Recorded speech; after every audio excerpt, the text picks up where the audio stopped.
কিন্তু সিএনএন কি আমাদের, বিবিসি কি আমাদের, রয়টার্স কি আমাদের? যেহেতু এগুলো আমাদের নয়, আমরা এগুলো বিলং করি না, তারা আমাদের কথা বলবে না, এটাই সত্য। আমরা এখনো ছবি তোলা, ভিডিও করা, এগুলো জায়েজ কি জায়েজ নেই, এই মতবাদে, এই ফতোয়ার মধ্যে পড়ে আছি।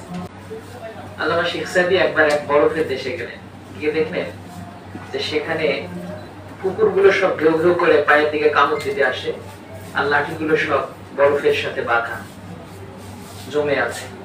তিনি পরিহাস করে বললেন, এ কোন দেশে আসলাম যে দেশের কুকুরগুলো ছেড়ে দেয়া, লাঠিগুলো বাঁধা?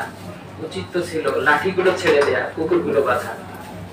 তো রক্ত দিলাম আমরা, জুলাই অভ্যুত্থান, 47-এর বিপ্লব, 71-এর বিপ্লব, যুক্তফ্রন্টের নির্বাচন, ভাষা আন্দোলন, তারকে মোয়ালাত, সিপাহী বিদ্রোহ, এরপর আমাদের খেলাফ। কিন্তু সিএনএন কি আমাদের, বিবিসি কি আমাদের, রয়টার্স কি আমাদের?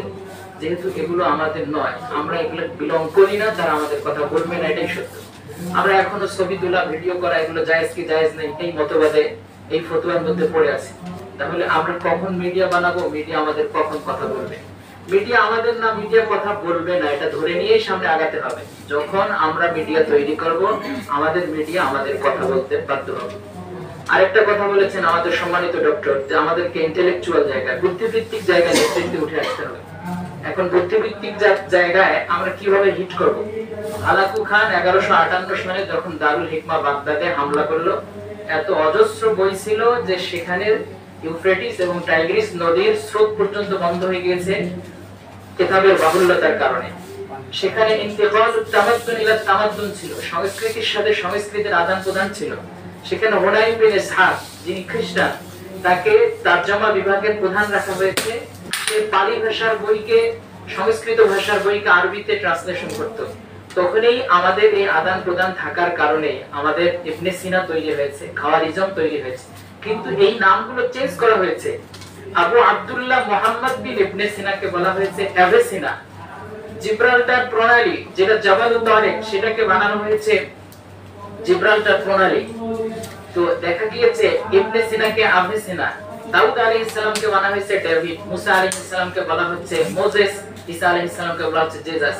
তো আমাদের অবদানকে অস্বীকার করার বাই নেম, এটা তো একটা ইন্টারন্যাশনাল কনস্পাইরেসি। তো আমরা ইন্টেলেকচুয়াল জায়গায় যদি হিট করতে না পারি, আমাদেরকে সংস্কার কমিশনে নেয় না, এই আক্ষেপ আছে। বাট কেন আমাদেরকে নেয় না, আমরা কি চিন্তা করি?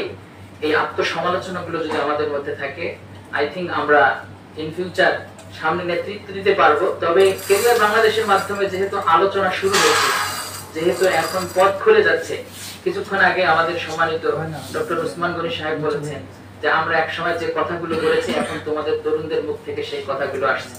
আমি মনে করি আমাদের কওমি তরুণদের মধ্যে একটা রিভলিউশন তৈরি হবে, যে প্রতিবন্ধকতাগুলোর মাধ্যমে আমাদের ব্রেন, মেধা, আমাদের ইন্টেলেকচুয়াল প্রপার্টিজ গুলোকে কনজাস্টেন্ট করে রাখা হয়েছে।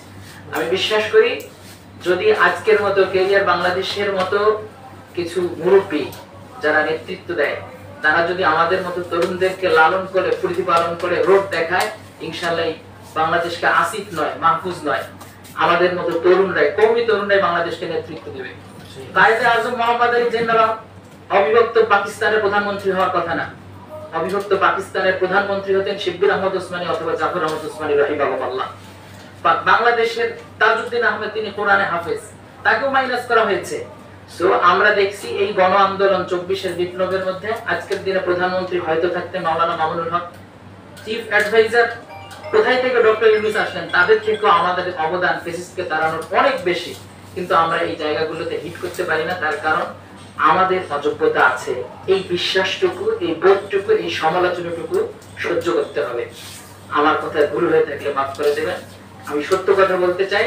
আগামী দেশ আমাদের কওমি তরুণদের হাতে আসুক, এই প্রত্যাশা রেখে এখানে শেষ করছি।